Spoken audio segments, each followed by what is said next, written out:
اسلام کی عمارت کو ڈھا دینے والا آٹھواں کام۔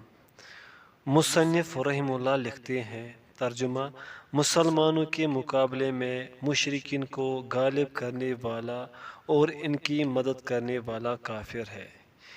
اس بات کی دلیل اللہ تعالیٰ کا یہ حکم ہے، وَمَن يَتَوَلَّهُم مِّنكُمْ فَإِنَّهُ مِنْهُمْ إِنَّ اللَّهَ لَا يَهْدِي الْقَوْمَ الظَّالِمِينَ۔ تم میں سے جو بھی ان مشرکوں سے دوستی کرے وہ بے شک انہی میں سے ہے۔ ظالموں کو اللہ تعالیٰ ہرگز راہ راست نہیں دکھاتا۔ سورۃ المائدہ آیت نمبر 51۔ تشریح: مشرکوں سے تعاون کرنا اور مسلمانوں کے خلاف مشرکوں کی مدد کرنا ایک بہت بڑا فتنہ ہے۔ یہ ایسا فتنہ ہے جو لوگوں کی عقلوں کو اندھا بہرا بنا دیتا ہے، یعنی انہیں کسی کام کا نہیں چھوڑتا۔ مشرکوں سے محبت کرنے والا ہر دل ان کی طرف کھینچا چلا آتا ہے۔ خاص طور پر موجودہ دور میں تو یہ فتنہ بہت عام ہو چکا ہے، چونکہ اس دور پرفتن میں علم کی قلت اور جہالت کی کثرت ہے۔ فتنے جا بجا بکھرے پڑے ہیں اور احادیث و علم نبوی عوام کے دلوں سے مٹتا جا رہا ہے۔ خواہشات کا غلبہ اور استحکام ہوا جا رہا ہے، اس لیے اس وقت ایسے فتنوں کے بارے میں علم رکھنا ازحد ضروری ہے۔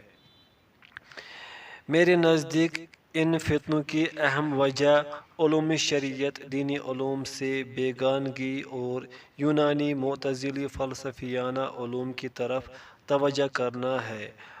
لادین علوم کی نشر و اشاعت سے برائی نیکی بن گئی ہے اور نیکی کو برا جانا جاتا ہے۔ نسل نو کی نشو و نما بے دین علوم کے سائے میں کی جاتی ہے۔ حق اس دور میں پہچانا نہیں جاتا۔ کسی صاحب حق اور سنت و شریعت پر مکمل طور پر عمل پیرا انسان آج لوگوں کے مابین اجنبی ہو گیا۔ غیر تو غیر، اپنوں ہی میں اگر وہ دین شریعت کی بات کرتا ہے تو اسے عجیب نظروں سے دیکھا جاتا ہے۔ یہ اللہ کا بندہ اس پرفتن دور میں اسے اگر ہم تلاش کرنا چاہیں تو مشکل ہی سے ملے گا۔ اسلام جس طرح اپنی ابتدا میں اجنبی تھا، اس دور میں ویسا ہی اجنبی بن گیا ہے۔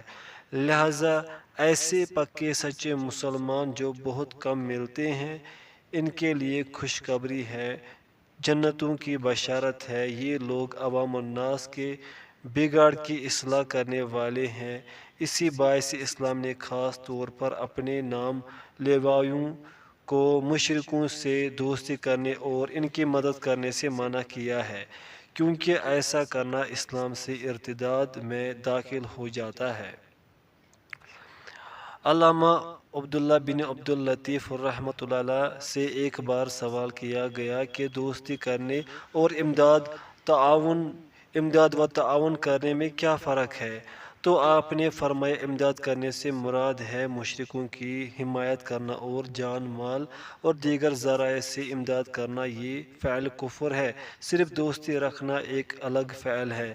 اگر تمام مسلمان باہم یکجا ہو کر مشرکوں کی مدد کرنے والوں کو مٹا ڈالے اور آپس میں تعاون و اتفاق کی فضا قائم کر لے تو انشاءاللہ آج بھی مسلمان غالب آ سکتے ہیں، کفار مغلوب و محکوم ہو سکتے ہیں۔